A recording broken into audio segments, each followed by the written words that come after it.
today we got another box from TMR Customs.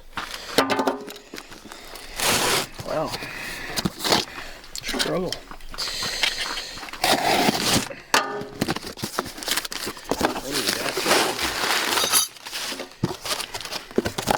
Today's video, limit straps for our suspension. We're going to take these. They're going to end up down here somewhere.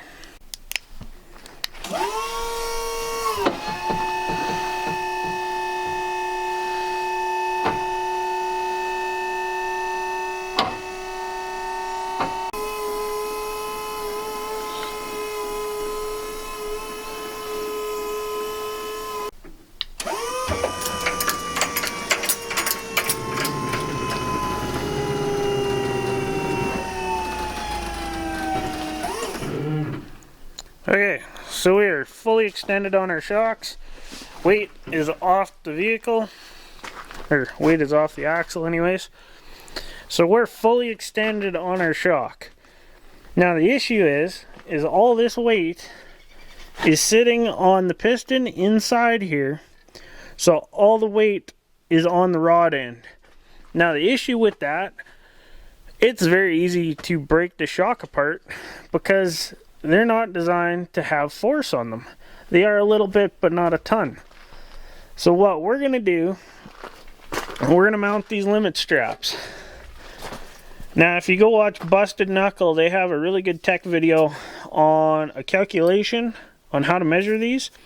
For our setup, we need to account for about 1.5 inches of stretch in the strap when we mount it. So how we're going to do that, we're going to lower it. We're going to put about 1.5 inches of clearance between the shock body and our rod end. So just allow the shock to compress at 1.5 inches. That'll be the measurement we want to mount our shocks, or mount our limit straps. So we're going to go ahead and lower it.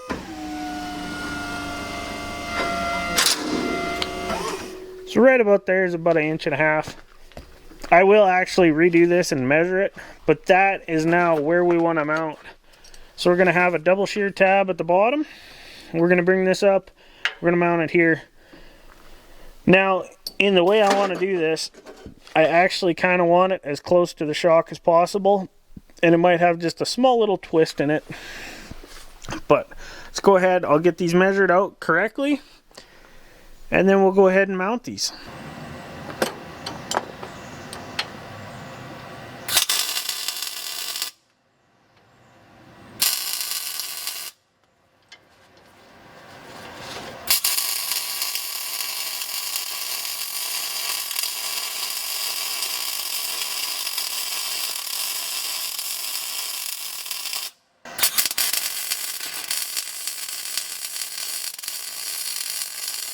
Here's one completely installed.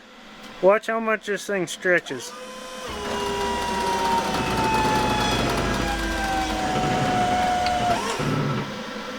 That little strap will protect our shock. So we got it kind of having a small twist just to make it easier to mount. There was already a hole here. That's why I ended up going there. Just simple bolt nut. Make sure you have a long enough bolt though so you're only on the shoulder. You don't want threads. So what I mean by that, take a bolt like this, make sure all your weight, all the weight's on the shoulder of the bolt.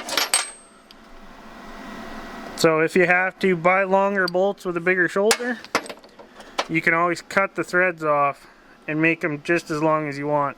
It's good practice. You don't always need it, but it does a whole lot better in situations where you're putting a lot of stress on it like this. So we got the back and plate.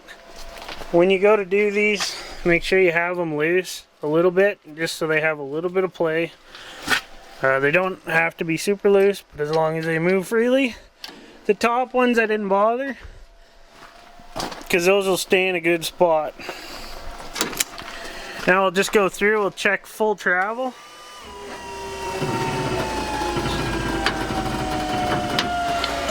So, tires are off the ground, all the weights on our straps look good. Now we'll go all the way to ride height.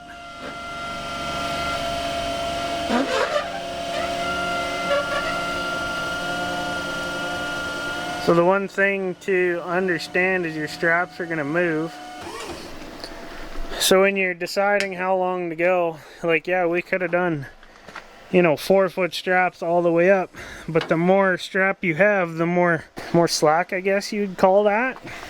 This one I might go a little looser with, but oh, there we go. It was just a little hung up. But yeah, no, those look good. I kind of like how they curve in.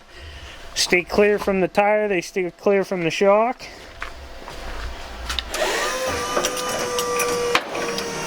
We'll just cycle our suspension.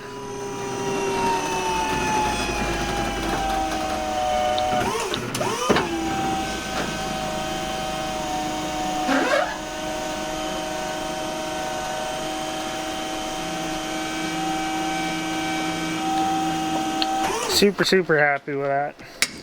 So now we got our back done. We'll tie up some lines and then we'll move on to the front here.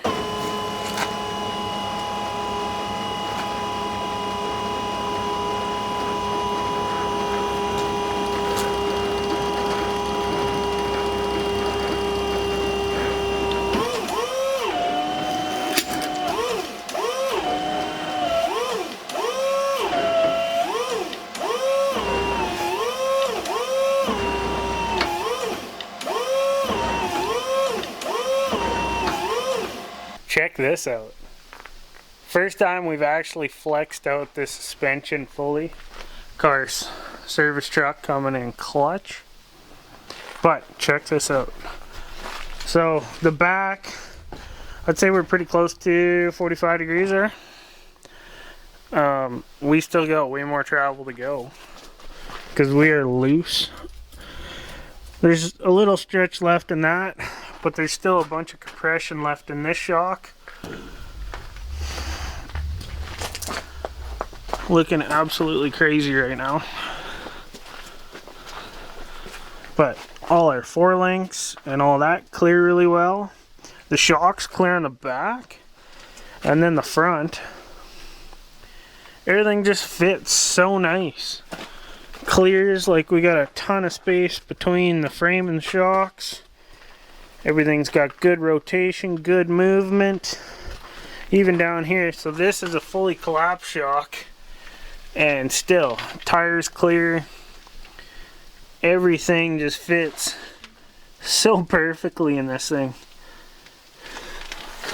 It's incredible seeing a suspension you design on CAD, or for me, just Illustrator, putting that into real life and then seeing how it works.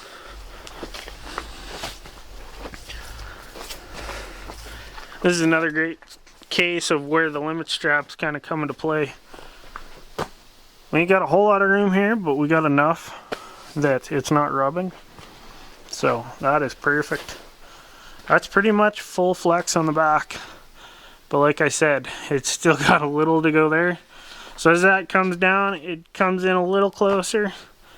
You know, we might have a little clearance issue there. It might touch, but we're rarely going to be in a flex situation where we're in this much angle around here anyways. But you never know. Could happen. Check that out. Unreal, eh?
apologize, guys. I had the camera in the wrong mode for the whole start of this video.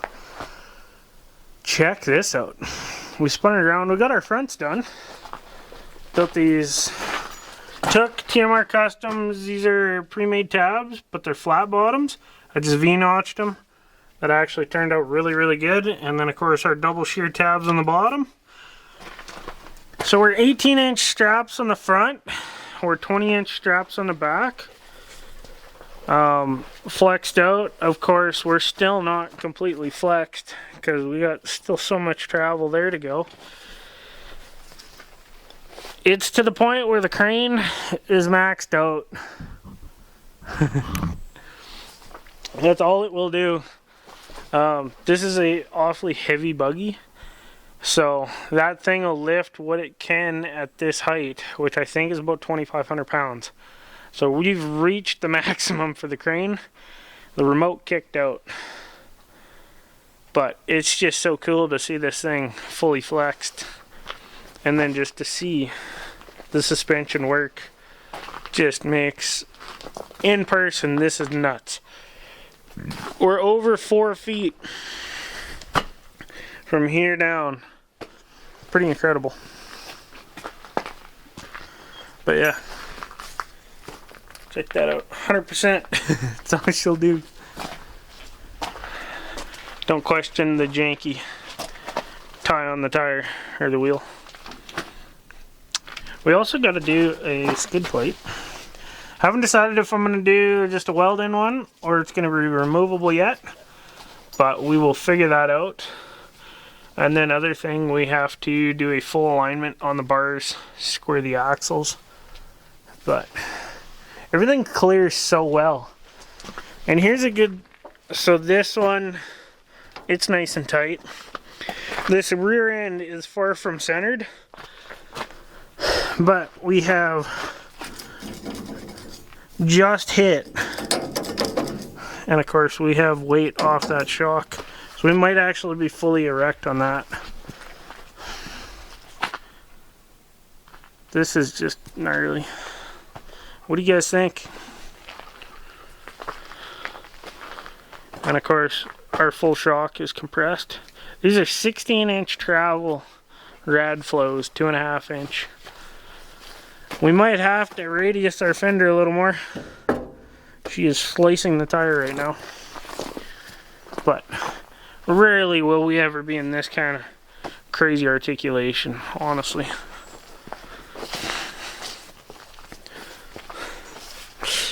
Yeah. Oh yeah, could we drop off the trailer? And then some.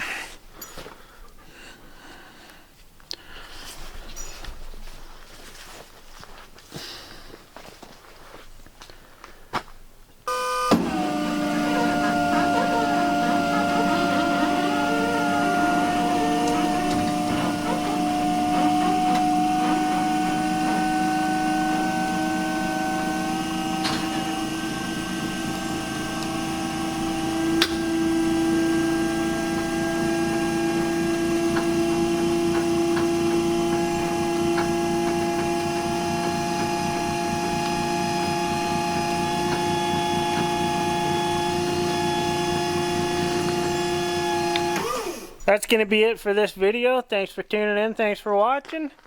Let me know in the comments. Do you like a short video like this where we just do one kind of thing and then have some fun with it? Or do you want longer videos? Let me know.